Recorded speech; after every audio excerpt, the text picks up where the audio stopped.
Sinubukan ko pala mga ka-adventure lagyan ng taan tong irrigation dito sa taas ng kalsada malapit sa amin. Bale 3 pirasong taan pa lang nilatag ko kahapon at ngayong umaga mga ka-adventure ay papandawin ko na. At sana may huli mga ka-adventure. Kaya tara samahan nyo ako. Nandito na ako mga ka-adventure dito sa irrigation. Bale sira-sira na pala to kasi matagal na rin to. At ang una kong papandawin mga ka-adventure ay yung nasa taas. Sana maraming huli mga ka-adventure. Dati kasi dito ay maraming hipon. Iwan ko lang ngayon mga ka-adventure kung meron pa rin. Mga ka-adventure, una-unang taan na papandawin ko. Yan siya mga ka-adventure. Sana may huli.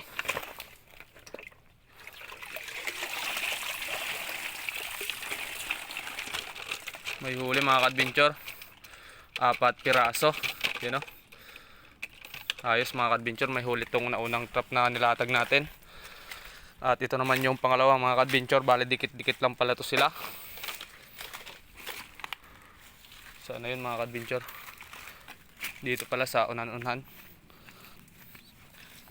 May huli rin mga ka-adventure, kita ko na.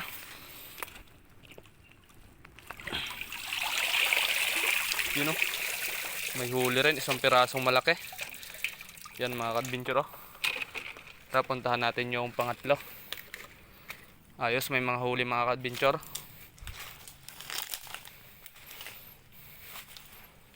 Ito yung pangatlo. Ay, lagpas tayo mga ka-adventure. Yun. Yun yung pangatlo.